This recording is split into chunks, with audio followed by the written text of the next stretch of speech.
Hello viewers, welcome two minutes mystery. இன்னைக்கு நம்ம பார்க்க போற இந்த ஒரு ஆலமந்தார் கேஸ் சாதாரணமான ஒரு கேஸ் கிடையாது. 1952 காலகட்டத்துல ஒட்டுமொத்த தமிழ்நாட்டையுமே வேற லெவல்ல கதிகலங்க வச்ச கேஸ் தான் இந்த ஒரு கேஸ்.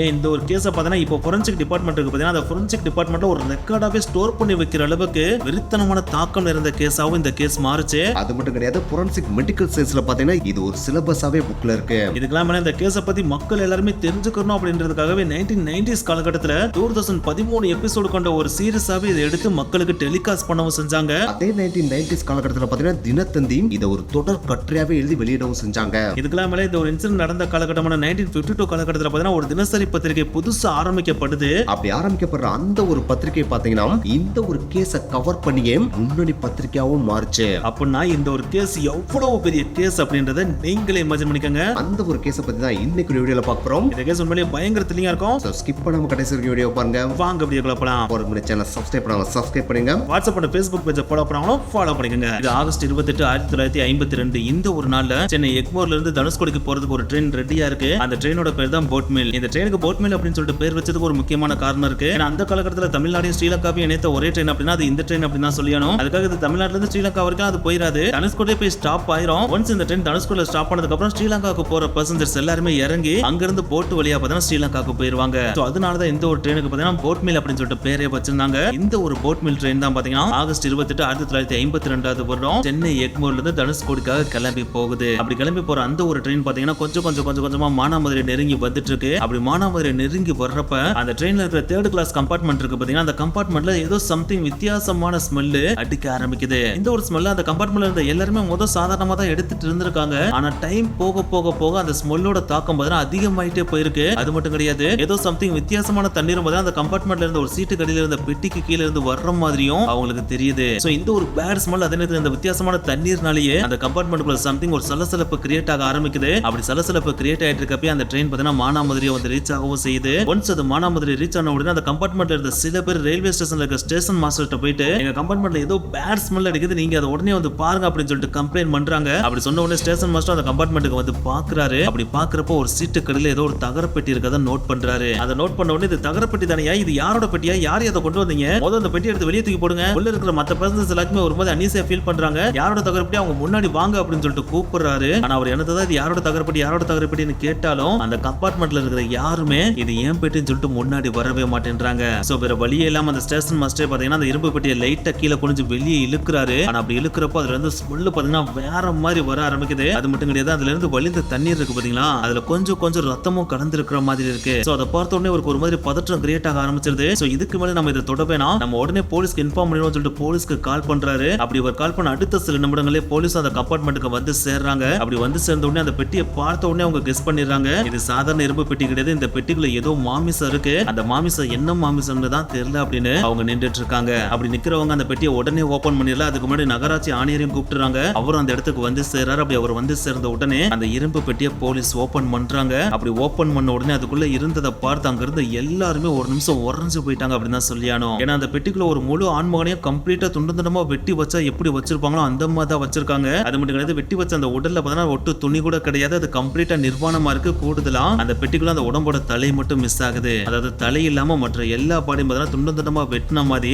அந்த பெட்டிக்குள்ள இருக்கு. சோ இதை பார்த்த உடனே அங்க இருந்து எல்லாருமே வேற லெவல்ல சாக்காயிடுறாங்க. யாராவே இறக்குமே இல்லாம இவ்வளவு பெரிய விஷயத்தை பண்ணிருக்கோம் அப்படின்னு சொல்லிட்டு உடனே அந்த இரும்பு பெட்டி அப்படியே தூக்கிட்டு போய் மதுரை ஜிஹெச் இருக்கு பார்த்தீங்கன்னா, அந்த ஜிஹெச்ல கொடுத்து உடனே அட்டாப்சி பண்ணுங்க, போஸ்ட்மார்ட்டம் பண்ணுங்க அப்படின்னு சொல்லிட்டு சொல்றாங்க. ஆனா இந்த மாதிரி போஸ்ட்மார்ட்டம் பண்ண சொல்றப்ப அங்க பார்த்தீங்கன்னா ரேடியாலஜிஸ்ட் தான் இருந்திருக்காரு. சோ அவர் பார்த்தீங்கன்னா அந்த பாடியை பார்த்ததை வச்சு சில விஷயங்களை சொல்றாரு. அது என்ன சொல்றாரு அப்படின்னு பாத்தீங்கன்னா, இந்த பாடியோட ஹைட்டை வச்சு நம்ம பாக்குறப்ப ஒரு 5 அடி நீள முடியவரா இருக்காரு. சோ அதை வச்சு பாக்குறப்ப இவரோட வயசு கம்மியா தான் இருக்கும். மேக்ஸிமம் இவரோட வயசு 25 வயசு தான் இருக்கணும். அது மட்டும் கிடையாது, இவரோட ஆணுறுப்புல சுண்ணத்தும் பண்ணிருக்காங்க. சோ அதை வச்சு பாக்குறப்ப ஒரு முஸ்லீமா இருக்கலாம் அப்படின்னு சொல்லிட்டு 2 விஷயங்களை சொல்றாரு. சோ இந்த 2 விஷயங்களை நோட் பண்ண உடனே போலீஸ் பார்த்தீங்கன்னா அந்த டீடைல்ஸ் எடுத்துட்டு தமிழ்நாடு ஃபுல்லா யார் யாரெல்லாம் மிஸ் ஆயிருக்காங்க அப்படின்ற டீடைல கலெக்ட் பண்ணுங்க அப்படின்னு சொல்லிட்டு இன்ஃபார்ம் பண்றாங்க. அப்படி இன்ஃபார்ம் பண்ண உடனே பார்த்தீங்கன்னா அங்க இருந்த போலீஸ்காரங்க எல்லாருமே பார்த்தீங்கன்னா டக்கு எல்லா போலீஸ் ஸ்டேஷனுக்கும் இந்த இன்ஃபர்மேஷனை பரப்புறதுக்கான வேலைகளை ஆரம்பிச்சிடுறாங்க. சோ அந்த காலத்துல இருந்து பார்த்தீங்கன்னா தமிழ்நாடு ஃபுல்லா இருக்கிற எல்லா போலீஸ் ஸ்டேஷன்லயும் பார்த்தீங்கன்னா மிஸ்ஸிங் ஆன எல்லா கேஸ் ஃபைல்ஸையும் கலெக்ட் பண்ண ஆரம்பிக்கிறாங்க. ஆனா அப்படி கலெக்ட் பண்றாங்க அப்படின்றதுக்காக இந்த காலகட்டம் மாதிரி அடுத்த நிமிடமே போன் பண்ணி எல்லாத்தையும் கலெக்ட் பண்ணிட முடியாது இல்லையா. ஏன்னா 1952 அப்படின்றனால இந்த இன்ஃபர்மேஷனை பாஸ் பண்றதுக்கு கொஞ்சம் டைம் எடுக்கும். சோ அதனாலேயே பார்த்தீங்கன்னா டைம் டிக்கிங் ஆகி அடுத்த நாள் காலை ஆகுது. அந்த ஒரு நாள்ல நம்ம அப்படியே மானாமதுரையில இருந்து சென்னைக்கு போனோம் அப்படின்னா, சென்னையில இருக்கிற ஒரு பெண்மணி தன்னுடைய கணவரை காணோம் அப்படின்னு சொல்லிட்டு பதற்றத்தோட போலீஸ் ஸ்டேஷனுக்கு போறாங்க. அப்படி போறதோட மட்டும் இல்லாம அவங்க போலீஸ் ஸ்டேஷன்ல போயிட்டு என்னுடைய கணவரை காணா, என்னுடைய கணவரோட பேரு ஆளவந்தார் அப்படின்னு சொல்லிட்டு மிஸ்ஸிங் கேஸும் ஃபைல் பண்றாங்க. அப்படி மிஸ்ஸிங் கேஸ் ஃபைல் பண்றப்ப அந்த ஆளவந்தார் பத்தின டோட்டல் டீடைல்ஸ் சொல்லு அப்படின்னு சொல்லிட்டு கேட்கறப்ப என்னுடைய கணவர் 2ஆம் உலக போறப்ப ஆவடியில இருந்த ஆர்மி கேம்ப்ல பார்த்தீங்கன்னா ஆர்மி மேனா ஒர்க் பண்ணாரு. அதுக்கப்புறம் ஆர்மில இருந்து ரிட்டர்ன் ஆனதுக்கு அப்புறம் சென்னையில இருக்கிற பாரிஸ் கார்னர்ல இருக்கிற ஒரு பேனா கடையில வேலை பார்த்துட்டு இருந்தாரு. அப்படி வேலை பார்த்துட்டு இருந்த அவர் தான் திடீர்னு காணாம போயிட்டாரு. சோ அவர் தயவு செஞ்சு கண்டுபிடிச்சு கொடுங்க அப்படின்னு சொல்லிட்டு போலீஸ் ஸ்டேஷன்ல கம்ப்ளைண்ட் பதிவு பண்றாங்க. அப்படி அவங்க பதிவு பண்ணதுக்கு அப்புறம் போலீஸும் பார்த்தீங்கன்னா சென்னை ஃபுல்லா இந்த ஆளவந்தார் எங்கேயாச்சும் இருக்காரான்னு சொல்லிட்டு தேட ஆரம்பிக்கிறாங்க. அப்படி அவங்க தேடிட்டு இருக்கிற அந்த ஒரு டைம்ல தான் மானாமதுரையில இருந்து அனுப்பப்பட்ட அந்த ஒரு இன்ஃபர்மேஷன் சென்னை ராயபுரத்துல இருக்கிற போலீஸ் ஸ்டேஷனுக்கு வந்து சேருது. அதாவது அடையாளம் தெரியாத நபர் 25 வயது கொண்ட தலை வெட்டப்பட்ட நபரோட பாடி மானாமதுரையில இருக்கு. சோ உங்க போலீஸ் ஸ்டேஷன்ல மிஸ்ஸிங் கேஸ் ஏதாச்சும் இருந்துச்சுன்னா உடனே இன்ஃபார்ம் பண்ணுங்க அப்படின்ற ஒரு இன்ஃபர்மேஷன் வந்து சேருது. அதை பார்த்த உடனே ரீசெண்டா தான ஒரு பெண்மணி வந்து தன்னோட கணவரை காணா சொல்லிட்டு மிஸ்ஸிங் கேஸ் சொல்லிட்டு போனாங்க. அந்த கணவரோட டீடைல் இருங்க அப்படின்னு சொல்லிட்டு எடுத்து பாக்குறாங்க. ஆனா அப்படி எடுத்து பாக்குறப்ப மிஸ்ஸிங் ஆன அந்த ஆளவந்தாரோட வயசு பார்த்தீங்கன்னா கிட்டத்தட்ட 42 வயது அப்படின்னு சொல்லிட்டு மென்ஷன் பண்ணப்பட்டிருக்கு. ஆனா மானாமதுரையில கிடைச்ச அந்த பாடியோட வயது 25 வயசு அப்படின்னு சொல்லிட்டு மென்ஷன் பண்ணப்பட்டிருக்கு. சோ இந்த வயசு டிஃபரன்ஸ் பார்த்தோன்னே போலீஸ் முடிவு பண்ணிடுறாங்க இது வேற கேஸ் இது வேற கேஸ் அப்படின்ட்டு. சோ அதை முடிவு பண்ண உடனே இனிமேல் அந்த கேஸ் தூக்கி ஓர வச்சிருவோம்னு சொல்லிட்டு சென்னையில மறுபடியும் பாத்தீங்கன்னா காணாம போன ஆளவந்தார தேட ஆரம்பிக்கிறாங்க. அப்படி தேடுறப்ப அடுத்த சில நாட்கள்ல பாத்தீங்கன்னா சென்னை ராயபுரம் கடற்கரை பகுதியில பிரவுன் கலர்ல ஒரு சட்டை கரை ஒதுங்கி இருக்கு. அப்படி கரை ஒதுங்கின சட்டை சாதாரண சட்டை மாதிரி இல்ல, ஏதோ ஒரு பொருள் மேல சுத்தப்பட்ட மாதிரி இருக்கு. சோ அதை பார்த்தோன்னே அங்க இருந்த மக்கள் எல்லாரும் போலீஸ்க்கு இன்ஃபார்ம் பண்றாங்க. போலீஸும் அந்த இடத்துக்கு விரைந்து போய் அந்த சட்டையை பாக்குறாங்க. அப்படி பாக்குறப்ப அந்த சட்டை ஏதோ ரவுண்ட் ஷேப்டான பொருள் மேல சுத்தப்பட்ட மாதிரி இருக்கு. உடனே அந்த சட்டையை பிரிச்சு பாக்குறாங்க. அப்படி பாக்குறப்ப அங்க இருந்த எல்லாருமே ஒரு நிமிஷம் உறைஞ்சு போயிட்டாங்க அப்படின்னு தான் சொல்லி ஆகணும். ஏன்னா அந்த சட்டைக்குள்ள இருந்தது வேற எதுவும் கிடையாது, ஏதோ ஒரு நபரோட தலை தான் அந்த சட்டைக்குள்ள இருந்திருக்கு. அதை பார்த்தோன்னே அவங்களுக்கு பக்குன்னு அடிச்சிருது. அடுத்த கட்ட வேலையை அந்த தலையை சென்னை ஜிஹெச்க்கு அட்டாப்சிக்காக அனுப்புறாங்க, அதாவது போஸ்ட்மார்ட்டம் பண்ண சொல்லி அனுப்புறாங்க. அப்படி அவங்க தலையை அனுப்பின அந்த ஒரு டைம்ல சென்னை ஜிஹெச்ல பாத்தீங்கன்னா கோபாலகிருஷ்ணன் அப்படின்ற ஃபோரன்சிக் டாக்டர் இருக்காரு. இந்த கோபாலகிருஷ்ணன் பாத்தீங்கன்னா பயங்கர எக்ஸ்பீரியன்ஸான டாக்டர் அப்படின்னு சொல்லலாம். இவர் கிட்டத்தட்ட 8000 மேற்பட்ட பாடிஸை போஸ்ட்மார்ட்டம் பண்ணியிருக்காரு. சோ இவர் ஒரு பாடியை போஸ்ட்மார்ட்டம் பண்ணி சொன்னார் அப்படின்னா அது கிளியர் கட்டா இருக்கும் அப்படின்றது போலீஸோட நம்பிக்கை. சோ அதனாலேயே பாத்தீங்கன்னா இவருடைய ரிசல்ட்டுக்காக போலீஸ் வெயிட் பண்ணிட்டு இருக்காங்க. அவரும் அந்த கேட்ட கம்ப்ளீட்டா போஸ்ட்மார்ட்டம் பண்றாரு. அப்படி பண்ணதுக்கு அப்புறம் ஸ்டார்டிங்ல 2 விஷயத்தை சொல்றாரு. இந்த தலையை நான் போஸ்ட்மார்ட்டம் பண்ணதுல இந்த தலைக்குரிய மனிதனுக்கு 42 வயது இருக்கலாம், அது மட்டும் கிடையாது இவனுடைய உயரம் கிட்டத்தட்ட 5 அடி வரைக்கும் இருக்கலாம் அப்படின்னு சொல்றாரு. சோ இந்த 2 விஷயங்களை கேட்டோன்னே டக்குன்னு போலீஸ்க்கு பாத்தீங்கன்னா ஒரு விஷயம் ஸ்ட்ரைக் ஆகுது. அதுதான் இப்ப ரீசெண்டா பாத்தீங்கன்னா ஒரு பெண்மணி வந்து கணவரை காணா அப்படின்னு சொல்லிட்டு கம்ப்ளைண்ட் பண்ணாங்க இல்லையா, அந்த பெண்மணி தன்னுடைய கணவரான ஆளவந்தனுடைய வயசு 42, அவர் 5 அடி உயரம் இருப்பார் அப்படின்னு சொல்லிட்டு மென்ஷன் பண்ணாங்க இல்லையா. சோ அவங்க சொன்ன அந்த ஒரு இன்ஃபர்மேஷனும் இந்த ஒரு போஸ்ட்மார்ட்டம் ரிப்போர்ட்டும் எக்ஸாக்ட்டா மேட்ச் ஆகுது இல்லையா. சோ அதனாலே போலீஸ் பாத்தீங்கன்னா டக்குன்னு அந்த பெண்மணிக்கு கான்டாக்ட் பண்ணி ஹாஸ்பிட்டலுக்கு வர சொல்றாங்க. அவங்களும் ஹாஸ்பிட்டலுக்கு உளுந்தடிச்சு ஓடி வர்றாங்க. அப்படி வந்து அவங்ககிட்ட அந்த ஹெட்டை காமிச்சு இது உங்களுடைய கணவருடைய தலையான்னு பார்த்து சொல்லுங்கன்னு சொல்றாங்க. அவங்களும் அந்த தலையை ஒத்து பாக்குறாங்க. ஆனா என்னத்தை பார்த்தாலும் அந்த தலை அவங்களுக்கு கிளியர் கட்டாவே தெரியல. ஏன்னா இது கடற்தண்ணில இருந்து அடித்து வரப்பட்டிருக்கு இல்லையா, அதுவும் இது எத்தனை நாளா கடற்தண்ணியில இருந்திருக்கணும்னு தெரியல. சோ அதனாலே பாத்தீங்கன்னா அந்த தலையில அந்த முகம் ஃபுல்லா ஒரு மாதிரி உப்பி போய் ஊதி போய் இருந்திருக்கு. அது மட்டும் கிடையாது, அது டீகம்போஸ் ஆகிற ஸ்டேட்லயே இருந்திருக்கு. சோ அதனாலே பாத்தீங்கன்னா அந்த பெண்மணி அந்த தலையை பாக்குறப்ப அவங்களுக்கு சுத்தமா அடையாளம் தெரியல. சோ இந்த ஒரு விஷயத்தினாலே இது என் கணவர் மாதிரியே தெரியலையா அப்படின்னு சொல்லிட்டு அங்க இருந்து கிளம்பிடுறாங்க. அப்படி அவங்க கிளம்பினதுக்கு அப்புறம் தான் டீடைலான போஸ்ட்மார்ட்டம் ரிப்போர்ட்டும் வருது. அந்த ரிப்போர்ட்ல மென்ஷன் பண்ணப்பட்ட சில விஷயங்கள் பாத்தீங்கன்னா போலீஸே பயங்கரமா ஷாக்கடைய வைக்குது. அப்படி அவங்க ஷாக்கடைறதுக்கு முன்னாடி என்னதான் அந்த பெண்மணி இது தன்னுடைய கணவர் இல்ல அப்படின்னு சொன்னாலும் போலீஸ்க்கு இதுதான் ஆளவந்தாரா இருக்குமோ அப்படின்ற டவுட் கிரியேட் ஆகுது. சோ அதனாலே ஆளவந்தார பத்திய டீடைல கலெக்ட் பண்ண ஆரம்பிச்சிட்டாங்க. ஏன்னா அந்த கம்ப்ளைண்ட் படி பாத்தீங்கன்னா ஆளவந்தார் ஆல்ரெடி ஆவடியில் இருக்க ஆர்மி கேம்ப்ல ஒர்க் பண்ணியிருந்தார் இல்லையா. சோ கண்டிப்பா அங்க அவருடைய டேட்டாஸ் இருக்கலாம் இல்லையா. சோ அந்த டேட்டாஸ் தான் கலெக்ட் பண்ண சொல்லியிருந்தாங்க. அந்த டேட்டாஸ் எடுக்கிறதுக்காக தான் ஒரு போலீஸும் அங்க போயிருந்திருக்காரு. அப்படி ஒரு பக்கம் ஒருத்தர் போன அந்த ஒரு டைம்ல தான் ஃபுல் போஸ்ட்மார்ட்டம் ரிப்போர்ட்டும் வருது. அந்த ரிப்போர்ட்ல பாத்தீங்கன்னா இந்த நபரை கூர்மையான கத்தியை கொண்டு தான் கழுத்தை வெட்டியிருக்காங்க. அப்படி வெட்டின அந்த ஒரு டைம்ல இவர் உயிரோடலாம் இல்ல, அவர் இறந்ததுக்கு அப்புறம் தான் தலையை தனியா வெட்டியிருக்காங்க. அப்படி வெட்டினப்ப பாத்தீங்கன்னா பிளாட்டா வெட்டாம ஒரு மாதிரி சாய்வா வெட்டியிருக்காங்க. அதற்கான தடயங்களும் இருக்கு அப்படின்னு சொல்லிட்டு போஸ்ட்மார்ட்டம் ரிப்போர்ட்டை கோபாலகிருஷ்ணன் டாக்டர் அனுப்புறாரு. அந்த ஒரு ரிப்போர்ட்டை படிச்சிட்டு இருந்த அந்த ஒரு டைம்ல ஆவடி ஆர்மி கேம்ப்ல இருந்து ஆளவந்தான பத்திய டீடைல்ஸ் வருது. அந்த டீடைல்ஸ்ல பாத்தீங்கன்னா டாக்டர் சொன்ன 2 விஷயம் எக்ஸாக்ட்டா இருக்கு. அது மட்டும் கிடையாது, ஆவடியில இருந்து வந்த டீடைல்ல பாத்தீங்கன்னா ஆளவந்தாரோட காதுல ஒரு சின்ன பிளவு போன்ற பர்த் மார்க் இருக்கு அப்படின்னு மென்ஷன் பண்ணப்பட்டிருக்கு. சோ அந்த ஒரு விஷயத்தை பார்த்தோன்னே உடனே போலீஸ் ஸ்டேஷன்ல இருந்து ஹாஸ்பிட்டலுக்கு கிளம்பி போய் அந்த ஹெட்டை பாக்குறாங்க. அப்படி பாக்குறப்ப ஆர்மி டீடைல்ல இருந்த மாதிரியே இந்த ஒரு ஹெட்லயும் காதுல பிளவு இருக்கு. சோ அதை பார்த்தோன்னே மறுபடியும் அந்த பெண்மணிக்கு கான்டாக்ட் பண்ணி கூப்பிடுறாங்க. அவங்களும் வந்து அந்த ஹெட்டை மறுபடியும் பாக்குறாங்க. அப்படி பாக்குறப்பதான் அவங்களே ரியலைஸ் பண்றாங்க இது என் கணவன் தான் அப்படின்னு. சோ ஒன்ஸ் இதுதான் தான் கணவன் சொன்ன உடனே இன்னொரு விஷயத்தை அவங்க நோட் பண்றாங்க. இந்த ஹெட் எப்படி வெட்டினதா மென்ஷன் பண்ணியிருந்தாங்க, சாய்வா வெட்டினதா தானே மென்ஷன் பண்ணியிருந்தாங்க. சோ இந்த ஹெட் மானாமதுரையில கிடைச்ச அந்த பாடியோடதா இருந்துச்சுன்னா கண்டிப்பா அந்த பாடியோட கழுத்துல சாய்வான வெட்டு இருக்கணும் இல்லையா. சோ இந்த ஒரு விஷயத்தை செக் பண்ண சொல்லி உடனே மானாமதுரைக்கு கால் பண்றாங்க. அவங்களும் அந்த பாடியை மறுபடியும் எடுத்து செக் பண்ணி பாக்குறாங்க. அப்படி பாக்குறப்ப அதே மாதிரியான சாய்வான வெட்டு தான் அந்த பாடியோட கழுத்துல இருந்திருக்கு. அதை பார்த்தோன்னே ஆமா சார் நீங்க சொன்ன அதே மாதிரியான வெட்டு தான் சார் இந்த பாடியில இருக்கு அப்படின்னு சொல்லிட்டு உடனே இன்ஃபார்ம் பண்றாங்க. அதை கேட்டோன்னே சென்னை போலீஸ் கன்ஃபார்மே பண்ணிடுறாங்க அந்த பாடிக்குரிய தலை இதுதான் அப்படின்னு. ஆனா என்னதான் இந்த வெட்ட வச்சு இவங்க இதை கன்ஃபார்ம் பண்ணாலும் மதுரை ஜிஹெச்சோட இனிஷியல் ரிப்போர்ட் எப்படி இருந்துச்சு, அந்த பாடிக்கு உரித்தான நபரோட வயசு 25. அது மட்டும் கிடையாது, அவர் ஒரு முஸ்லீம் அப்படின்னு மென்ஷன் பண்ணியிருந்தாங்க இல்லையா. சோ அப்படி இருக்கப்ப அது எப்படி ஆளவந்தாரா இருக்க முடியும்? சோ இந்த ஒரு விஷயம் பாத்தீங்கன்னா போலீஸ்க்கு வெறித்தனமான கன்ஃபியூஷனை கிரியேட் பண்ணுது. என்னடா இது, ஒரு பக்கம் ஒருத்தனோட தலையிற்கு பாடியை காணோம், இன்னொரு பக்கம் ஒருத்தனோட பாடி இருக்கு தலையை காணோம், இந்த மிஸ் ஆன ரெண்டு விஷயத்தை எங்கடா போய் தேடுறது அப்படின்னு அந்த டைம்ல போலீஸ் திக்கு முக்காடி நின்னுட்டு இருக்காங்க. சோ அப்படி நின்னுட்டு இருக்கிறப்ப வேற வழியே இல்ல. ஃபர்ஸ்ட் மதுரை ஜிஹெச்ல அட்டாப்சி ரிப்போர்ட் கொடுத்தாரு பாத்தீங்களா ஒரு டாக்டர், அதாவது ரேடியாலஜி டாக்டர் ஒருத்தர் ரிப்போர்ட் கொடுத்தாரு பாத்தீங்கன்னா, அவர்கிட்ட போயிட்டு நீங்க சொன்ன அட்டாப்சி ரிப்போர்ட் கரெக்டான ரிப்போர்ட்டா அப்படின்னு சொல்லிட்டு மறுபடியும் கேக்குறாங்க. அப்படி கேட்கறப்ப அந்த டாக்டர் ஒரு விஷயத்தை கிளியர் கட்டா சொல்றாரு. நீங்க பாருங்க, நான் ஃபோரன்சிக் டாக்டர் எல்லாம் கிடையாது, நான் ஒரு ரேடியாலஜி டாக்டர் தான். நான் அட்டாப்சி பண்ணலாம் உங்கள்கிட்ட அந்த ரிப்போர்ட் சொல்லவே இல்லை. நான் கண்களால பார்த்ததை வச்சு அப்ராக்சிமேட்டா இப்படி இருக்கலாம் அப்படின்னு தான் உங்கள்கிட்ட சொன்னேன். ஆனா நான் சொன்னது 100% கரெக்ட் அப்படின்லாம் சொல்லவே மாட்டேன். அதை நீங்க கரெக்டா இல்லையான்னு செக் பண்ணணும் அப்படின்னா இந்த பாடியை நீங்க கொண்டு போய் ஃபோரன்சிக் டாக்டர் தான் கேட்கணும் அப்படின்னு சொல்லிட்டு போலீஸ் சொல்றாரு. இதை கேட்ட உடனே போலீஸ்னால ஒண்ணுமே புரியல. இதுக்கு மேலே இந்த பாடியை நம்ம இங்க வச்சிருந்தா வேலைக்கே ஆகாது. சென்னையில இருக்கிற ஃபோரன்சிக் டாக்டரான கோபாலகிருஷ்ணன்ட்டே இதை கொண்டு போய் கொடுத்துருவோம், அவரு இதை அட்டாப்சி பண்ணி சொன்னார் அப்படின்னா கரெக்டா இருக்கும் அப்படின்னு சொல்லிட்டு அந்த பாடி அப்படியே மதுரையில இருந்து ஷிஃப்ட் பண்ணி சென்னைக்கு கொண்டு போய் சேர்க்கறாங்க. அங்க சேர்த்ததுக்கு அப்புறம் கோபாலகிருஷ்ணன் டாக்டரும் அந்த பாடியை கம்ப்ளீட்டா அட்டாப்சி பண்றாரு. அப்படி பண்ணதுக்கு அப்புறம் அந்த பாடியோட சேர்த்து தலையும் ஒட்ட வச்சு பாக்குறாரு. அப்படி ஒட்ட வச்சு பாக்குறப்ப எக்ஸாக்டா இந்த தலை அந்த பாடிக்குரியது தான் அப்படின்றத அவர் கண்டுபிடிக்கவும் செய்யறாரு. அப்படி கண்டுபிடிக்கிறோட மட்டும் இல்லாம அந்த போஸ்ட்மார்ட்டம்ல இன்னொரு விஷயத்தையும் எக்ஸ்ட்ரா கண்டுபிடிக்கிறாரு. அப்படி கண்டுபிடிச்ச அந்த ஒரு விஷயத்தையும் போலீஸ்ட்ட சொல்றாரு. அதுதான் ஆல்ரெடி இந்த கெட்ட வச்சு உங்கள்கிட்ட சில விஷயங்களை சொல்லியிருந்தேன். இந்த நபர் உயிரோட இருக்கப்பலாம் வெட்டல, இறந்ததுக்கு அப்புறம் தான் வெட்டியிருந்தாங்க அப்படின்னு. அதே தான் நான் மறுபடியும் சொல்றேன். இந்த நபர் உயிரோட இருக்கப்பலாம் வெட்டல, இறந்ததுக்கு அப்புறம் தான் வெட்டியிருக்காங்க. அது மட்டும் கிடையாது, இவர் இறக்குறதுக்கு முன்னாடி இவருக்கு போதை மருந்து ஒன்னையும் கொடுத்திருக்காங்க. அப்படி கொடுத்ததுக்கு அப்புறம் இவரோட கழுத்தை நிறுத்தி கொன்றதுக்கு அப்புறம் தான் இவரோட தலையவே தனியா வெட்டியிருக்காங்க அப்படின்ற ஒரு ரிப்போர்ட்டையும் கொடுக்கிறாரு. கூடுதலா இந்த பாடி இந்த தலையை எக்ஸாக்டா மேட்ச் ஆகுது, இது ரெண்டும் ஒரே ஆளுக்குரியது தானே தவிர வேற வேற ஆளுக்குரியது கிடையாது அப்படின்ற ரிப்போர்ட்டையும் போலீஸ்ட்ட கொடுக்கிறாரு. அந்த ஒரு ரிப்போர்ட்டை கொடுத்த உடனே போலீஸ்னாலும் ஒரு பக்கம் பாத்தீங்கன்னா ஒரு வழியா தலையும் பாடி நம்ம ஒண்ணு சேர்த்துட்டோம்டா அப்படின்ற ஒரு சின்ன சந்தோஷம் கிடைக்குது. ஏன்னா இது வரைக்கும் தலை ஒருத்தரோடது பாடி வேற ஒருத்தரோடது அப்படின்னு தான் நினைச்சிட்டு இருந்தாங்க. ஆனா இப்பதான் பாத்தீங்கன்னா அது ரெண்டும் ஒருத்தரோடது அப்படின்றதே கண்டுபிடிச்சிருக்காங்க. ஆனா என்னதான் இந்த ஒரு விஷயத்தை அவங்க கண்டுபிடிச்சாலும் ஒரு மனுஷனை இவ்வளவு கொடூரமா கொலை பண்ற அளவுக்கு யாருக்கிட்ட இவ்வளவு தூரம் வெஞ்சன்ஸ் இருந்துச்சு அப்படின்ற ஒரு விஷயம் தான் அவங்களுக்கு புரியாத புதிரா இருந்திருக்கு. சோ ஒன்ஸ் இந்த பாடி ஆளவந்தரோடது அப்படின்றத கன்ஃபார்ம் பண்ண அடுத்த நிமிடத்துல இருந்து இந்த ஒரு விஷயத்தை யாரு பண்ணிருப்பாங்க அப்படின்ற இன்வெஸ்டிகேஷனை தீவிரப்படுத்த ஆரம்பிக்கிறாங்க. அப்படி தீவிரப்படுத்துறப்ப முதல் ஆளவந்தரை பத்தின டீடைல்ஸ் தெரிஞ்சுக்கணும் அப்படின்னு சொல்லிட்டு ஆளவந்தரை பத்தின கம்ப்ளீட் டீடைல்ஸ் கலெக்ட் பண்ண ஆரம்பிக்கிறாங்க. அப்படி கலெக்ட் பண்றப்பதான் அவரை பத்தின சில டீடைல்ஸ் எக்ஸ்ட்ரா தெரிஞ்சுக்க ஆரம்பிக்கிறாங்க.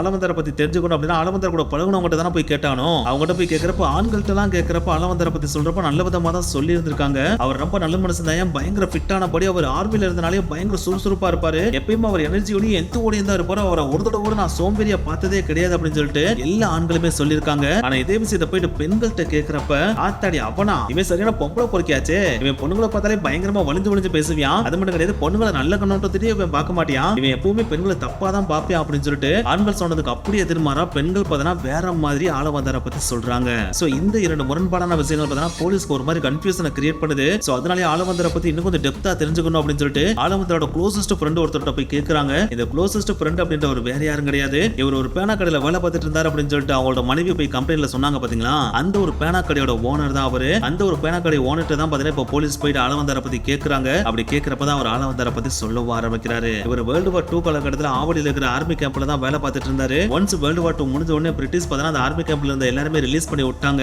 சோ அதுக்கப்புறம் பார்த்தா அவர் வேலை இல்லாம தான் இருந்தாரு. என்னதான் வேலை இல்ல அப்படினாலும் அவர் பேசிக்காவே ரிச்சான ஒரு ஆளு தான், இருந்தாலும் வீட்லயே சும்மா இருந்தா நல்லா இருக்காது இல்லையா. சோ அதனால பொழுது போனோம் அப்படின்றதுக்காக என் கடையில வந்து வேலைக்கு சேர்ந்தாரு. அப்படி வேலைக்கு சேர்ந்ததுக்கு அப்புறம் என் பேனா கடையில மட்டுமே வேலை பார்க்கறது அவனுக்கு இன்ட்ரெஸ்டாவே இல்ல. சோ அதனாலே காலையில இருந்து மதியானம் வரைக்கும் மட்டும் தான் என் கடையில வேலை பார்ப்பான். மதியானத்துக்கு மேல கடைகள்ல போயிட்டு சேலையை வாங்கிட்டு தன்னோட சைக்கிள்ல வச்சுக்கிட்டே ஒவ்வொரு வீடா போயிட்டு பெண்கள்ட்ட அந்த சேலையை காமிச்சு விற்க ஆரம்பிச்சான். இந்த ஒரு விஷயத்தை பாக்குறப்ப எனக்கு சுத்தமா பிடிக்கவே இல்லை. சோ உடனே நான் ஆளவந்தாரை கூப்பிட்டு எதுக்கிட்ட தேவையில்லாத வேலையெல்லாம் பார்த்துட்டு இருக்கிற, இந்த சேலையை போய் தெருவா நீ விற்கணுமா, உன்கிட்ட இல்லாத காசா, உடனே எக்கச்சக்கமா காசு இருக்கு, நானும் என் கடையில இருந்து உனக்கு போதுமான அளவுக்கு சம்பளமும் கொடுக்குறேன், இதை தவிர வேற உனக்கு என்னடா வேணும், எதுக்கிட்ட சேலையெல்லாம் போய் வித்துட்டு இருக்க அப்படின்னு சொல்லிட்டு நான் அவனை கேட்டிருக்கேன். ஆனா நான் அப்படி கேட்கறப்ப ஆளவந்தாரு எனக்கு இந்த பேனா கடையில இருக்கிறத விட இந்த சேலைகளை சைக்கிள்ல வச்சுட்டு ஒவ்வொரு வீட்டுக்கா போயிட்டு பெண்கள்கிட்ட கொடுத்து அவங்ககிட்ட பழகிறப்பதான் அளவுக்கு அதிகமான சந்தோஷம் கிடைக்குது, எனக்கு அதுதான் ரொம்பவும் பிடிச்சிருக்கு, அதனாலதான் நான் அதை பண்ணிட்டு இருக்கேன் அப்படின்னு சொல்லிட்டு ஜாலியா என்கிட்ட சொன்னியா. சரி நீ எனத்தையும் பண்ணித்தொலை, தப்பான விஷயங்களை மட்டும் எதையும் பண்ணிடாத அப்படின்னு சொல்லிட்டு அவனை நான் வான் பண்ணி மட்டும் தான் விட்டேன் அப்படின்னு சொல்லிட்டு போலீஸ் அந்த ஃப்ரெண்ட் பார்த்தா அவருக்கு தெரிஞ்ச விஷயங்களை சொல்றாரு. சோ இவர் சொன்ன சில விஷயங்களை வச்சு போலீஸ் ஒரு விஷயத்தை கிளியர் கட்டா கன்ஃபார்ம் பண்ணிக்கிறாங்க, இந்த ஆளவந்தார் அப்படின்றவன் பெண்கள் விஷயத்துல பயங்கர வீக்கான ஆள் அப்படின்றத. சோ இந்த ஒரு விஷயத்தை கன்ஃபார்ம் பண்ண உடனே தான் பெண்கள்னால தான் உனக்கு ஏதோ ஒரு பிரச்சனை கிரியேட் ஆயிருக்கு அப்படின்றத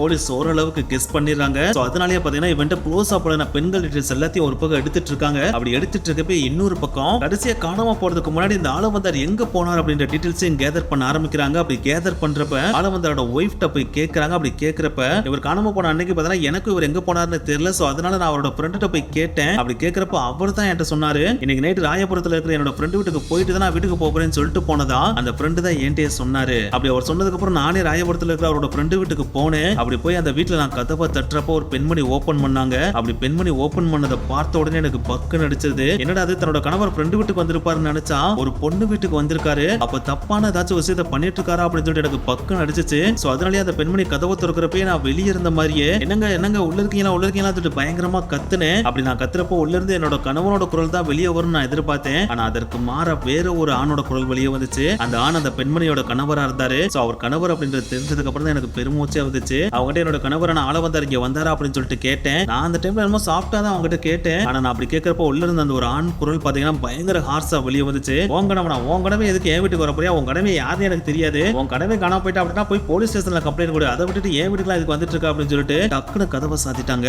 சோ அந்த டைம்ல எனக்கு ஒரு மாதிரி இருந்துச்சு. இருந்தாலும் அடுத்தவங்க வீட்டுல போய் கதவை தட்டி என் கணவன் வந்தாங்களான்னு கேட்டா யாரா இருந்தாலும் கோவப்பட செய்வாங்க. சோ அதனாலே நான் அங்க இருந்து கிளம்பி வந்துட்டேன். அப்படி வந்ததுக்கு அப்புறம் தான் நான் போய் போலீஸ் ஸ்டேஷன்லயே கம்ப்ளைண்ட் கொடுத்தேன் அப்படின்னு சொல்லிட்டு ஆளவந்தரோட ஒய்ஃப் சொல்றாங்க. அப்படி சொன்ன உடனே போலீஸ்காரர் அந்த ஆளவந்தரோட ஒய்ஃப்ட்ட நீங்க போன அந்த ராயபுரம் வீடு இருக்கு பாத்தீங்கன்னா அந்த வீட்டுல இருந்த அந்த பெண்மணியோட பேர் என்னன்னு தெரியுமா அப்படின்னு சொல்லிட்டு கேக்குறாங்க. அப்படி கேட்டதுக்கு அந்த ஆளவந்தரோட ஒய்ஃப் அந்த பெண்ணோட பேர்ல எனக்கு கிளியர் கட்டா தெரியல, அதை நீங்க தெரிஞ்சுக்கணும் அப்படின்னா அவரோட ஃப்ரெண்ட்டு தான் போய் கேட்கணும் அப்படின்னு சொல்லிடுறாங்க. உடனே போலீஸ்காரங்க அந்த பேனா கடை வச்சிருக்காரு அவரோட ஃப்ரெண்ட்ட போயிட்டு அந்த பெண்மணியோட பேர் என்ன அப்படின்னு சொல்லிட்டு கேக்குறாங்க. அவரும் அந்த பெண்மணியோட பேரு தேவகி மேனன் அப்படின்னு சொல்றாரு. இந்த ஒரு நேம் கேட்டோடனே போலீஸால டக்குன்னு ஸ்ட்ரைக் ஆகுது. உடனே அவங்க கலெக்ட் பண்ணி வச்சிருந்த அந்த பெண்களோட லிஸ்ட்ல இருக்கு பாத்தீங்களா, அந்த லிஸ்ட்ல இருக்கிற நேமை செக் பண்ணி பாக்குறாங்க. அப்படி செக் பண்ணி பாக்குறப்ப அந்த லிஸ்ட்ல தேவகி மேனன் அப்படின்ற ஒரு நேமும் இருக்கு. சோ கடைசி ஆளவந்தார் தேவகி மேனன் வீட்டுக்கு போயிருக்காரு அப்படின்னா கண்டிப்பா அங்க போனதுக்கு அப்புறம் தான் டிஸப்பியர் ஆயிருக்கணும் அப்படின்றத போலீஸ் கிளியர் கட்டா கெஸ் பண்ணிடுறாங்க. அப்படி கெஸ் பண்ண அடுத்த நிமிடமே பாத்தீங்கன்னா ராயபுரத்துல இருக்கிற தேவகி மேனனோட வீட்டுக்கு போறாங்க. அப்படி போய் பாக்குறப்ப அந்த வீட்டோட கதவுக்கு முன்னாடி பாத்தீங்கன்னா ஒரு பெரிய பூட்டு போடப்பட்டிருக்கு. சோ அதை பார்த்த உடனே போலீஸ்க்கு இன்னும் கொஞ்சம் சந்தேகம் வலுக்க ஆரம்பிச்சிருது. அப்படி வலுக்க ஆரம்பிச்ச உடனே டக்குன்னு அந்த அக்கம் பக்கத்துல இருக்கிற எல்லாத்தையுமே போயிட்டு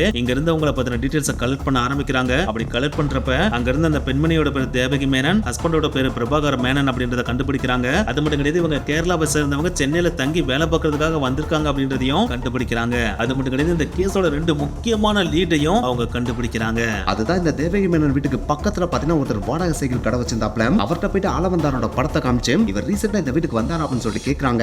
அப்படி கேட்டோன்னே அவர் அந்த படத்தை உத்து பார்த்துட்டு ஆமா சார் இவர் ரீசெண்டா இப்பதான் இந்த வீட்டுக்கு வந்தாப்ல. அப்படி வந்தப்ப பாத்தீங்கன்னா ஒரு ரிக்ஷால வந்து இறங்கினாப்ல. அந்த ரிக்ஷால கூட பாத்தீங்கன்னா ஒரு நடிகரோட படம் ஓட்டப்பட்டுருச்சு அப்படின்னு போலீஸ்ட்ட சொல்றாப்ல. சோ இந்த ஒரு விஷயத்தை கேட்டோன்னே போலீஸ் கிளியர் கட்டா கன்ஃபார்ம் பண்ணிடுறாங்க. இவர் கடைசியா வந்தது தேவகி மேனனோட வீட்டுக்கு தான் அப்படின்றத. இந்த விஷயத்தை இன்னமும் கன்ஃபார்ம் பண்ணணும் அப்படின்றதுக்காக ரிக்ஷா ஸ்டாண்டுக்கு போயிட்டு அங்க சினிமா நடிகர் படம் ஒட்டப்பட்ட ரிக்ஷாவை தேடுறாங்க. தேடுறதோட மட்டும் இல்லாம அதை கண்டுபிடிக்கவும் செய்றாங்க. அப்படி கண்டுபிடிக்கிறதோட மட்டும் இல்லாம அந்த ரிக்ஷா கார்ட்ட போயிட்டு ஆளவந்தாரோட படத்தை காமிச்சு இவர் ரீசெண்டா நீங்க தான் பிக்கப் பண்ணிட்டு போய் இறக்கி விட்டீங்களா அப்படின்னு சொல்லிட்டு கேக்குறாங்க. அவரு கொஞ்ச நேரம் யோசிச்சு பார்த்துட்டு ஆமா சார் இவர் ராயபுரத்துல அன்னைக்கு போய் இறக்கி விட்டேன் சார் அப்படின்னு சொல்றாப்ல. அதை கேட்டதுக்கு அப்புறம் தான் போலீஸ் கிளியர் கட்டாவே கன்ஃபார்ம் பண்ணிடுறாங்க. தேவகி மேனன் வீட்டுக்கு போனதுக்கு அப்புறம் தான் ஆளவந்தான் காணாமே போயிருக்காரு அப்படின்றத. சோ உடனே அவங்க ரெண்டு பேரும் எங்கடா போனாங்க அப்படின்னு சொல்லிட்டு சென்னை ஃபுல்லா வலை வீசி தேட ஆரம்பிக்கிறாங்க. ஆனா என்னத்தை தேடினாலும் எத்தனை நாட்கள் தேடினாலும் அவங்க ரெண்டு பேரையும் கண்டுபிடிக்கவே முடியல. சோ என்னடா அது கொலை செஞ்சவங்க இவங்களா தான் இருப்பாங்கன்னு ஓரளவுக்கு கண்டுபிடிச்சிட்டோம். ஆனா கண்டுபிடிச்சா அவங்களை பிடிக்க முடியலடா அப்படின்னு சொல்லிட்டு போலீஸ்க்கு ஒரு மாதிரி ஃப்ரஸ்ட்ரேஷன் கிரியேட் ஆக ஆரம்பிச்சிருது. ஏன்னா இந்த ஒரு கேஸ் பாத்தீங்கன்னா 1952 காலகட்டத்துல தமிழ்நாடு ஃபுல்லா பரவலா பேசப்பட்டுச்சு.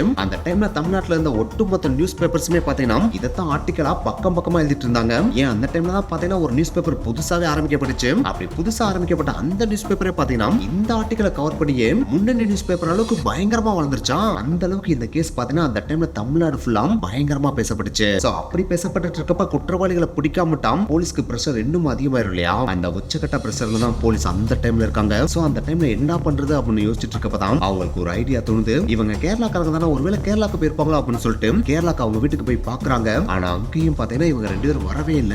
ஏன்டா இது தமிழ்நாட்டிலே இல்ல கேரளால இல்ல அப்படின்னா இவங்க ரெண்டு பேரும் எங்கடா போயிருப்பாங்க அப்படின்னு சொல்லிட்டு போலீஸ் பயங்கரமா மண்டையை போட்டு பிக்க ஆரம்பிக்கிறாங்க. அப்படி பிக்கிறப்பதான் பாத்தீங்கன்னா அவங்களுக்கு ஒரே ஒரு விஷயம் மண்டையில ஸ்ட்ரைக் ஆகுது. அதுதான் ஃபர்ஸ்ட் இந்த பாடியை வெட்டி இரும்பு பெட்டிக்குள்ள வச்சு எதுல வச்சாங்க, எக்மூர் ரயில்வே ஸ்டேஷன்ல இருந்த போட் மெயில் ரயில்ல தான் வச்சாங்க. சோ அப்படி வச்ச அன்னைக்கு டேட்ல தான் பாத்தீங்கன்னா ஆளவந்தாரோட ஒய்ஃபும் பாத்தீங்கன்னா தேவகி மேனன் வீட்டுல போய் கதவை தட்டி இருந்திருக்காங்க. அப்படி கதவை தட்டுறப்பதான் பாத்தீங்கன்னா உள்ள இருந்த தேவகி மேனனோட ஹஸ்பண்ட் ஆர்சா பேசிருக்காப்ல. அப்படி பேசினதுக்கு அப்புறம் தான் பாத்தீங்கன்னா அவங்க வீட்டை காலி பண்ணிட்டு வெளியவும் போயிருக்காங்க. சோ போலீஸோட கெஸ் கரெக்டா இருந்துச்சு அப்படின்னா எக்மூர்ல நின்னுட்டு இருந்த போட் மெயில் ட்ரெயின்ல அந்த பெட்டியை வச்சுட்டு அதே நேரத்துல அதே எக்மூர்ல நின்னுட்டு இருந்த வேறொரு ட்ரெயின் ஏறி வேற எங்கேயாச்சும் போயிருக்கலாம் அப்படின்னு சொல்லிட்டு கெஸ் பண்றாங்க. சோ அப்படி கெஸ் பண்ணோன்னே டக்குனு எக்மோர் ரயில்வே ஸ்டேஷனுக்கு போறாங்க. அப்படி போறதுல மட்டும் இல்லாம ஆகஸ்ட் 28 1952 வருஷம் எக்மோர் ரயில்வே ஸ்டேஷன்ல இருந்து போட்மேல் ரயில தவிர வேற என்னென்ன ட்ரெயின்லாம் அங்க இருந்து கிளம்பிச்சு அப்படின்னு சொல்லிட்டு கேக்குறாங்க. அப்படி கேக்குறப்ப அன்னைக்கு டேல போட்மேல தாண்டி ஒரே ஒரு ட்ரெயின் தான் அங்க இருந்து கிளம்பி போச்சு, அதுவும் பாம்பேக்கு தான் கிளம்பி போச்சு அப்படின்னு சொல்றாங்க. சோ அதை கேட்டோன்னே போலீஸ்க்கு ஸ்ட்ரைக் ஆயிடுது. அப்பவே கண்டிப்பா பாம்பேக்கு தான் கிளம்பி போயிருப்பாங்க அப்படின்னு. சோ உடனே இவங்க ரெண்டு பேர் போட்டோஸ் பாம்பே போலீஸ்க்கு சென்ட் பண்ணி இந்த ரெண்டு பேரும் தமிழ்நாட்டோட மிக கொடூரமான கிரிமினல்ஸ், இவங்க ரெண்டு பேரை பத்தி டீடைல்ஸ் உங்களுக்கு கிடைச்சிச்சு அப்படின்னா எங்களுக்கு உடனே இன்ஃபார்ம் பண்ணுங்க அப்படின்னு சொல்றாங்க. பாம்பே போலீஸும் பாத்தீங்கன்னா அந்த ரெண்டு பேரோட போட்டோ பாம்பேல இருக்க எல்லா போலீஸ் ஸ்டேஷனுக்கும் சென்ட் பண்றாங்க. சோ அந்த டைம்ல பாம்பேல இருந்த எல்லா போலீஸோட கைகள்லயும் பாத்தீங்கன்னா இவங்க ரெண்டு பேரோட போட்டோ இருக்கு. ஏன்னா அந்த டைம்ல இந்த கேஸ் தமிழ்நாட்டுல மட்டும் பரபரப்பா பேசப்படல, இந்தியா ஃபுல்லாமே பரபரப்பா தான் பேசப்பட்டுச்சு. சோ அதனாலே பாம்பே போலீஸ் அவங்களுடைய கண்களுக்கு யார் சந்தேகப்படுற மாதிரி தோன்றாலும் அவங்களை கூப்பிட்டு விசாரிக்க ஆரம்பிச்சிட்டாங்க. அப்படி பாம்பே போலீஸ் தீவிரமா தேடிட்டு இருந்த அந்த ஒரு டைம்ல தான் பீச் சைடு சந்தேகப்படுற மாதிரி ஒரு ஆண் சுத்திட்டு இருந்திருக்கான். அவனை பார்த்துட்டு என்னடா இந்த பக்கம் சுத்திட்டு இருக்கா அப்படின்னு சொல்லிட்டு ஹிந்தியில பேசியிருக்காங்க. பார்த்தா அவன் ஆப்போசிட் சைட்ல இருந்து ஹிந்தியில பேசாம தத்தக்கா புத்தகம் ஏதோ பேசியிருக்கான். சோ அதை பார்த்தோன்னே வேதனா சந்தேகப்படுற மாதிரி இருக்கேன் அப்படின்னு சொல்லிட்டு அவனை உடனே அல்லேக்கா தூக்கிட்டு போய் போலீஸ் ஸ்டேஷன்ல உட்கார வச்சிடறாங்க. அப்படி உட்கார வச்சோடனே தமிழ்நாடு போலீஸ்க்கு இன்ஃபார்ம் பண்றாங்க. தமிழ்நாடு போலீஸும் அங்க போய் சேர்றாங்க. அப்படி போன அவங்க பிரபாகர் மேனனை பாக்குறப்ப அவங்களுக்கே அடையாளம் தெரியல. ஏன்னா அவன் கெட்டப்ப பாத்தீங்கன்னா கம்ப்ளீட்டா சேஞ்ச் பண்ணி வித்தியாசமா இருக்கான். ஏன்னா இதுக்கு முன்னாடி பாத்தீங்கன்னா மீச தாடியெல்லாம் வச்சிருப்பேன், ஹேர்லாம் கொஞ்சம் நிறையவே வச்சிருப்பான். ஆனா பாம்பேல சுத்திட்டு இருக்கப்ப பாத்தீங்கன்னா மீச தாடியெல்லாம் கம்ப்ளீட்டா சேவ் பண்ணி ஹேர்லாம் ஷார்ட் பண்ணி பயங்கர ஸ்டைலிஷா தெரிஞ்சிட்டு இருந்திருக்கான். அதனாலதான் பாம்பே போலீஸ்க்கே போட்டோ வச்சு பாக்குறப்ப அடையாளம் தெரியலையா. இருந்தாலும் நம்ம தமிழ்நாடு போலீஸ் பாத்தீங்கன்னா அவனை பார்த்தோன்னே ஓரளவுக்கு இவன் தான் அவன் அப்படின்னு கெஸ் பண்ணிடுறாங்க. உடனே உன்னுடைய ஒய்ஃப் எங்கடா இருக்கா அப்படின்னு டீடைல்ஸ் கேட்டு அவங்களே அல்லேக்கா தூக்கிட்டு வந்துறாங்க. சோ இப்போ பாத்தீங்கன்னா தேவகி மேனனையும் பிரபாகர் மேனனையும் தமிழ்நாட்டுக்கு கூட்டு வந்து இன்வெஸ்டிகேஷன் ஆரம்பிக்கிறாங்க. அப்படி இனிஷியலா விசாரிக்கிறப்ப இவங்க ரெண்டு பேருமே பாத்தீங்கன்னா இத பத்தி எங்களுக்கு ஒண்ணுமே தெரியாது அப்படின்னு தான் சொல்லியிருந்திருக்காங்க. ஆனா அந்த ரெண்டு சாட்சியான வாடகை சைக்கிள் கடைக்காரரையும் ரிக்ஷா மேனையும் கொண்டு வந்து நிப்பாட்டின உடனே இவங்களுக்கு தலையும் புல்ல காலும் புல்ல அவங்களால அதுக்கு மேல பொய் சொல்லவும் முடியல. சோ அதனாலேயே தேவகி மேனன் கன்ஃபஸ் பண்ண ஆரம்பிக்கிறாங்க. தேவகி மேனன் நான் காலேஜ் படிப்பை முடிச்சுட்டு வேலைக்காக பார்த்தீங்கன்னா சென்னைக்கு வந்தேன். அப்படி சென்னைக்கு வந்து எனக்கு சோசியல் சர்வீஸ்னா ரொம்ப பிடிக்கும். சோ அதனாலேயே கிராமமா போயிட்டு நிறைய சோசியல் சர்வீஸ் பண்ணுவேன். அப்படி சோசியல் சர்வீஸ் பண்ற அந்த ஒரு டைம்ல எனக்கு சேலை நிறைய தேவைப்பட்டுச்சு. சோ அதனாலேயே சேலை யாரடா வாங்கலாம்னு சொல்லிட்டு தேடுறப்பதான் எனக்கு ஃபர்ஸ்ட் ஆள வந்தார் அப்படின்ற ஒருத்தர் பார்த்தீங்கன்னா இன்ட்ரோடியூஸ் ஆனாரு. அப்படி இன்ட்ரோடியூஸ் ஆன அவர் பார்த்தீங்கன்னா பயங்கர அன்பாவும் கேரிங்காவும் பேசுவாரு. சோ அவர் பேசுற பேச்சுல பார்த்தீங்கன்னா எந்த ஒரு பெண்ணா இருந்தாலும் மயங்கி விழுந்துருவாங்க. அதுல நானும் விதிவிலக்கு கிடையாது. சோ அவரோட அன்பான பேச்சினாலே ஸ்டார்டிங்ல எங்களுக்குள்ள இருந்த ஃப்ரெண்ட்ஷிப் பார்த்தீங்கன்னா நாளடைவுல காதலா மாறிச்சு. சோ நான் இவரையே கல்யாணம் பண்ணிக்கலாம் அப்படின்ற ஒரு முடிவுக்கு வந்தேன். அப்படி நான் முடிவுக்கு வந்த அந்த ஒரு டைம்ல அவர் என்கிட்ட எக்ஸ்ட்ரீமா க்ளோஸா பழக ஆரம்பிச்சு எக்ஸ்ட்ரீமா சில விஷயங்களையும் பண்ண ஆரம்பிச்சாரு. அந்த ஒரு விஷயத்தை நான் பெருசா எடுத்துக்கல. எப்படினாலும் இவர் தானே கல்யாணம் பண்ணிக்கிற போறோம் அப்படின்னு சொல்லிட்டு நான் அட்ஜஸ்ட் பண்ணதான் செஞ்சேன். ஆனா அப்படி அட்ஜஸ்ட் பண்றப்பதான் ஒரு சில விஷயங்கள் எனக்கு தெரிய வந்துச்சு. நான் தான் இவரை லவ் பண்ணிட்டு இருந்தேனே தவிர அவர் என்னை லவ் பண்ணவே கிடையாது அப்படின்றது. எஸ், இவரை பத்தின டீடைல்ஸ் நான் கலெக்ட் பண்றப்பதான் எனக்கே தெரிஞ்சிச்சு. இவர் என் கூட பழகுறப்பே இவருக்கு கல்யாணம் ஆயிருந்துச்சு. இவருக்கு 2 பிள்ளைங்களும் இருந்துச்சு. அது மட்டும் கிடையாது, இவர் ஏன் கூட பழகுற மாதிரியே தான் எக்கச்சக்கமான பெண்கள் கூடயும் இவர் பழகிட்டு இருக்காரு அப்படின்றது தெரிய வந்துச்சு. இதுக்கெல்லாம் மேல இவர் சைக்கிள்ல போயிட்டு ஒவ்வொரு பெண்கள்ட்டையும் புடவையை வைக்கிறப்ப அந்த புடவைக்கான அமௌண்ட்டை உடனே எல்லாம் வாங்க மாட்டாரு. அதை இன்ஸ்டால்மெண்டா நீங்க கொடுக்கலாம் அப்படின்னு சொல்லிட்டு ஃப்ரீடம் கொடுப்பாப்ல. அதாவது மாத தவணையில நீங்க கொடுக்கலாம் அப்படின்னு சொல்லிட்டு ஃப்ரீடம் கொடுப்பாப்ல. அப்படி ஃப்ரீடம் கொடுக்கறப்ப அவங்க மாத தவணையை கரெக்டா அடைச்சிட்டா பிரச்சனை கிடையாது. சப்போஸ் யாராச்சும் மாத தவணையை கரெக்டா அடைக்காம விட்டுட்டாங்க அப்படின்னா, அதாவது பண பிரச்சனைனால காசை ஒழுங்கா கொடுக்க முடியல அப்படின்னா அந்த பெண்களை அவரோட வலைக்குள்ள கொண்டு வந்துருவாரு. சோ அந்த டைம்ல அவர் போயிட்டு கனிவா உட்கார்ந்து என்ன சொல்லுவார்னா, நீங்க உடனே காசு கொடுக்கணும்ன்ற அவசியம் கிடையாது, நீங்க பொறுமையாவே கொடுங்க, ஆனா காசு கொடுக்குற வரைக்கும் நீங்க எனக்கு அட்ஜஸ்ட் பண்ணணும் அப்படின்னு சொல்லிட்டு அவருக்காக பெண்களை யூஸ் பண்ண ஆரம்பிப்பாப்ல. இந்த லிஸ்ட்ல 1-2 பெண்கள் கிடையாது, கிட்டத்தட்ட 400க்கும் மேற்பட்ட பெண்கள் அவரோட லிஸ்ட்ல இருந்தாங்க. அந்த 400க்கும் மேற்பட்ட பெண்களையும் அவருக்கு தேவைப்படுறப்பலாம் யூஸ் பண்ணுவாப்ல. இதற்காக பிராட்வேல இருக்கிற சில ஹோட்டல்ஸ்ல பேக்கான ஐடென்டிட்டியை கொடுத்து ரெஜிஸ்டர் பண்ணி தேவைப்படுறப்பலாம் பெண்கள் அங்க கூட்டு போயிட்டு வருவாப்ல. ஏன் அதோட ரொம்ப மோசமா மாத்திரை மாதிரியான சில விஷயங்களை எடுத்து கூட எக்ஸ்ட்ரீமான ஸ்டேஜுக்கும் அவர் போவாப்ல. சோ இந்த டீடைல்ஸ்லாம் எனக்கு தெரிய வர அந்த ஒரு டைம்ல எனக்கு மேரேஜும் ஃபிக்ஸ் ஆகுச்சு. சோ இதுக்கு மேலே இவங்க கூட நம்ம பழகணும் அப்படின்னா நம்ம வாழ்க்கை சீரழிஞ்சிரும் அப்படின்னு சொல்லிட்டு நான் ஆளவந்தார அவாய்ட் பண்ண ஆரம்பிச்சு. அப்படி அவாய்ட் பண்ற அந்த ஒரு டைம்ல எனக்கும் பிரபாகர் மேனனுக்கும் கல்யாணம் முடிஞ்சிருச்சு. சோ கல்யாணம் முடிஞ்சதுக்கு அப்புறம் என்னைய விட்டுருவான் அப்படின்னு சொல்லிட்டு தான் நான் நினைச்சிட்டு இருந்தேன். ஆனா அதுக்கப்புறமும் இவன் என்னைய விடுற மாதிரியே தெரியல. எனக்கு கல்யாணம் முடிஞ்சதுக்கு அப்புறமும் கூட பாத்தீங்கன்னா என்னை எப்ப பார்த்தாலும் டார்ச்சர் பண்ணிட்டே இருந்தான். என்னை எப்ப பார்த்தாலும் ஹோட்டலுக்கு வான்னு கூட்டுட்டே இருந்தான். இது எனக்கு பயங்கரமான மன உளைச்சலை ஏற்படுத்துச்சு. ஸ்டார்டிங்ல இதை என் கணவர்கிட்ட சொல்லாம மறைச்சிட்டு தான் இருந்தேன். ஆனா ஒரு ஸ்டேஜுக்கு மேல இதை என்னால பொறுத்துக்கவே முடியல. சோ வேற வழியே இல்லாம நடந்த எல்லா விஷயத்தையும் என் கணவர்கிட்ட சொல்லிட்டேன். நான் ஸ்டார்டிங்ல இந்த மாதிரி இவன் கூட அஃபேர்ல இருந்தேன். ஆனா ஒன்ஸ் நான் உங்களை கல்யாணம் முடிச்சதுக்கு அப்புறம் நான் உங்களுக்கு தான் உண்மையா இருக்கேன். நான் அவனை அவாய்ட் பண்ண தான் செய்றேன். ஆனா அந்த மாதிரி அவன் என்னை சும்மா விட மாட்டான். என்னை எப்ப பார்த்தாலும் டார்ச்சர் பண்ணிட்டே இருக்கான். சோ எனக்கு என்ன பண்றேனே தெரியல, நீங்க தான் ஏதாவது வழி சொல்லி ஆகணும் அப்படின்னு சொல்லிட்டு தேவகி மேனன் பிரபாகர் மேனன் சொல்றாங்க. அதை கேட்டோன்னே பிரபாகர் மேனனால கோவம் சுல்லுன்னு தலைக்கேறிடுது. அந்த கோவம் தேவகி மேனன் மேலே இருக்கதான் செய்து. இருந்தாலும் ஆளவந்தானோட கேரக்டர் இவ்வளவு மோசமா இருக்கு இல்லையா, பெண்களை இவ்வளவு தூரம் மோசமாவும் ஒருத்தன் பாப்பா அப்படின்ற கோவம் அவருக்கு பயங்கரமா வருது. சோ இவ்வளவு தூரம் பெண்களை மோசமா பாக்குற ஒருத்தன் இந்த உலகத்திலே இருக்க கூடாது அப்படின்னு சொல்லிட்டு நம்ம நம்ம பேசாம அவரை தீர்த்து கட்டிடலாம் அப்படின்னு சொல்லிட்டு தேவகிட்ட சொல்றாரு. தேவகிக்குனாலும் இது ஒரு மாதிரி பயத்தை கிரியேட் பண்ணாலும் அவனுடைய கேரக்டர் ரொம்ப கேவலமா இருக்கு இல்லையா, சோ அவன் இந்த உலகத்துல வாழ்றதுக்கு வாழாமே இருக்கலாம் அப்படின்னு சொல்லிட்டு அவங்களும் ஒத்துக்கிறாங்க. சோ அதுக்காகவே பிரபாகரன் பாத்தீங்கன்னா கேரளால போயிட்டு ஒரு கத்தியை வாங்கிட்டு வர்றாப்ல. அப்படி வாங்கிட்டு வந்ததுக்கு அப்புறம் ஒரு நாள் தேவகி மேனனை கூப்பிட்டு, இன்னைக்கு என் கணவர் வெளியூருக்கு வேலைக்கு போயிட்டா நான் வீட்டுல தனியா தான் இருப்பேன், நீ ரொம்ப நாளா கேட்டுட்டு இருந்த இல்லையா, சோ இன்னைக்கு நைட் என் வீட்டுக்கு வா அப்படின்னு சொல்லிட்டு மட்டும் வா அப்படின்னு சொல்றாரு. அதே மாதிரி தேவகி மேனனும் அந்த பேனா கடைக்கு போயிட்டு ஆளவந்தார்ட்ட சொல்லிட்டு வர்றாங்க. ஆளவந்தார்னாலும் இதை கேட்டோன்னே பயங்கரமா குஜி ஆயிடுறான். சோ அதனாலே எப்படா நைட் ஆகும் அப்படின்னு வெயிட் பண்ணிட்டு இருக்கான். அப்படி ஒன்ஸ் நைட் ஆனோடனே ஒரு ரிக்ஷாவை பிடிச்சி தேவகி மேனன் வீட்டுக்கு முன்னாடி போய் இறங்குறாப்ல. இறங்குறதோட மட்டும் இல்லாம தேவகி மேனனோட வீட்டு கதவை நாக் பண்ணி வீட்டுக்குள்ளேயும் போயிடறாப்ல. அப்படி போன அவன் பாத்தீங்கன்னா ஆல்ரெடி ஒரு ட்ரக் எடுத்துட்டு வந்திருக்கான். அந்த ட்ரக் என்ன ட்ரக்ன்றத சொல்லிதான் தெரியுன்ற அவசியம் கிடையாது. அந்த ட்ரக்கை எப்பயுமே அளவுதான் பெண்கள்கிட்ட போறப்ப எடுத்துட்டு தான் போவான். சோ அந்த ட்ரக் எடுத்த ஸ்டேஜ்ல தான் அவன் வீட்டுக்குள்ள என்டர் ஆகுறான். அப்படி ஒன்ஸ் அவன் வீட்டுக்குள்ள போனோடனே மறைஞ்சத நம்ம பிரபாகரன் மேனன் பாத்தீங்கன்னா தாவி குதிச்சு ஆளவந்தானோட கழுத்தை நெரிச்சு அவனை கொன்றாப்ல. அப்படி கொன்னதுக்கு அப்புறம் கேரளால இருந்து வாங்கிட்டு வந்த கத்தியை வச்சு நம்ம ஆல்ரெடி சொன்ன மாதிரி தான் தலையை வெட்டி கடல்ல போட்டுறாப்ல. பாடியை துண்டு துண்டா வெட்டி ரயில்ல வச்சு அனுப்பிடுறாப்ல. அதுக்கப்புறம் இவங்க ரெண்டு பேரும் கிளம்பி பாம்பேக்கு போயிடுறாங்க. அப்படின்னு நடந்த எல்லா விஷயத்தையும் தேவகி மேனன் கன்ஃபஸ் பண்றாங்க. சோ ஒன்ஸ் இவங்க கன்ஃபஸ் பண்ணோனே இவங்க ரெண்டு பேரும் கோர்ட்ல போய் ப்ரொடியூஸ் பண்றாங்க.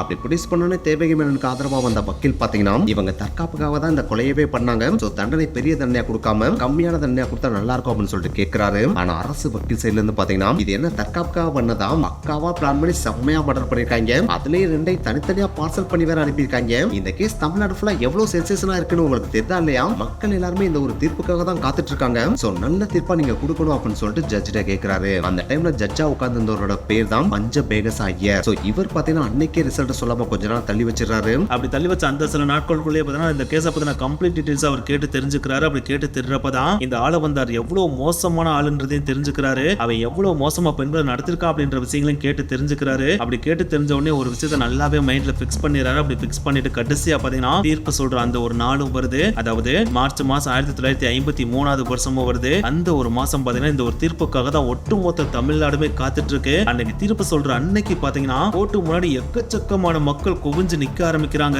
அப்படி குவிஞ்சு நிக்கிற மக்களை கண்ட்ரோல் பண்றதுக்காக போலீஸ் பத்தாம ரிசர்வ்டு போலீஸ் இருப்பாங்க பாத்தீங்கன்னா அவங்களையும் கூட்டு வந்து அந்த கூட்டத்தை கண்ட்ரோல் பண்றதுக்கு எக்கச்சக்கமான போலீஸை குவிச்சாங்களாம். அந்த அளவுக்கு கூட்டம் பாத்தீங்கன்னா அன்னைக்கு டேல பாத்தீங்கன்னா அந்த கோர்ட்டுக்கு முன்னாடி குவிஞ்சிருந்தாங்க. சோ அவங்க எல்லாருமே பாத்தீங்கன்னா நல்ல தீர்ப்பா கொடுப்பாங்க அப்படின்றதுக்காக தான் வெயிட் பண்ணிட்டு இருந்தாங்க. சோ அன்னைக்கு டேல பாத்தீங்கன்னா பஞ்சபேகஸ் ஐயர் பாத்தீங்கன்னா அவரோட சீட்ல வந்து உட்கார்றாரு. அரசு தரப்பு வக்கீல் வேகமா எதிர்த்து நம்ம ஆல்ரெடி சொன்ன மாதிரி இது சென்சேஷனல் கேஸ், நீங்க கரெக்டான தீர்ப்பை கொடுக்கணும், இவங்க பயங்கரமா ஆர்டர் பண்ணிக்கான்னு சொல்லிட்டு சொல்ல வர்றாரு. அப்படி சொல்ல வர்றப்ப அவரை டக்குன்னு வாய் அடைச்சு, நீங்க வாதாடுற அளவுக்குலாம் இவன் நல்லவன்லாம் கிடையாது, இவன் இந்த உலகத்துல இருக்கிறதுக்கு தகுதியே இல்லாதவன், இவன் சாகிறதுக்கு குறித்தானவன் தான், நீங்க பேசாம உட்காருங்க அப்படின்னு சொல்லிட்டு அந்த அரசு தரப்பு வக்கீல உட்கார சொல்லிட்டாராம். சோ இந்த மாதிரி ஜட்ஜ் அந்த டைம்ல சொன்னதை பார்த்த உடனே அங்க இருந்து எல்லாருமே கெஸ் பண்ணிடுறாங்க இவர் பெரிய தண்டனை கொடுக்க போறது இல்ல அப்படின்றத. அப்படி எல்லாருமே கெஸ் பண்ண மாதிரியே தான் அந்த ஜட்ஜும் ஒரு தண்டனையை கொடுக்குறாரு. இவங்க ரெண்டு பேரும் செஞ்சதா நான் தவறு இல்லைன்னு சொல்ல வரல, ஆனா அவங்க செஞ்சதுல சில நல்ல விஷயங்களும் இருந்துச்சு. சோ அதனாலேயே தேவகி மேனனோட பாயிண்ட் ஆஃப் வியூல இருந்து நான் யோசிக்கிறப்ப அவங்க செஞ்சது கரெக்ட் தான். சோ அதுக்காகவே தேவகி மேனனுக்கு அதிகபட்ச தண்டனையா 3 ஆண்டு கால சிறை தண்டனை கொடுக்குறேன், அதே மாதிரி பிரபாகரன் மேனனுக்கு அதிகபட்ச தண்டனையை 7 ஆண்டு கால சிறை தண்டனை கொடுக்குறேன் அப்படின்னு சொல்லிட்டு தீர்ப்பு கொடுக்குறாரு. அப்படி தீர்ப்பு கொடுத்ததுக்கு அப்புறம் தேவகி மேனன் 3 வருஷம் ஜெயில கழிச்சாங்களா இல்லாட்டினா பிரபாகரன் மேனன் 7 வருஷம் ஜெயில கழிச்சாரா அப்படின்னு கேட்டா அதுவும் கிடையாது. அவங்க ஜெயிலுக்குள்ள போனதுக்கு அப்புறம் நன்னடத்தை காரணமாக ரொம்ப வேகமாவே ரிலீஸ் பண்ணவும் பட்டுட்டாங்களாம். அப்படி ரிலீஸ் ஆனதுக்கு அப்புறம் அவங்க ரெண்டு பேரும் பாத்தீங்கன்னா கேரளாக்கே போயிட்டு ஸ்டார்டிங்ல ஒரு பொட்டி கடையை வச்சு நடத்த ஆரம்பிச்சிருக்காங்க. அதுக்கடுத்து பொட்டி கடையை பாத்தீங்கன்னா பயங்கரமா டெவலப் பண்ணி ஹோட்டல் நடத்தியே தன்னோட இறுதி காலகட்டத்தை கழிச்சதா சொல்லப்படுது. அப்படி இறுதி காலகட்டத்தை கழிச்சு அவங்களோட வீட்டுக்கு ஒரு தடவை போய் பாக்குறப்ப அவங்க வீட்டுல இருந்த பூஜை ரூம் இருக்கு பாத்தீங்கன்னா, அந்த பூஜை ரூம்ல எக்கச்சக்கமான சாமி படங்கள் வச்சிருந்தாங்க. அந்த சாமி படங்களுக்கு நடுவுல இந்த தீர்ப்பு கொடுத்த ஜட்ஜ் இருக்காரு பாத்தீங்களா, அவரோட போட்டோவையும் சாமி படம் மாதிரி வச்சு அவங்க கும்பிட்டு வந்தாங்களாம். இவர் மட்டும் இல்ல அப்படின்னா எங்க வாழ்க்கை இப்படி இருந்திருக்காது அப்படின்ற மாதிரி அவங்க சாமியா நினைச்சு அந்த ஜட்ஜை கும்பிட்டதா சொல்லப்படுது. ஓகே गाइस, இந்த வீடியோ முடிச்சு நெக்ஸ்ட் வீடியோ மீட் பண்ணலாம். பை.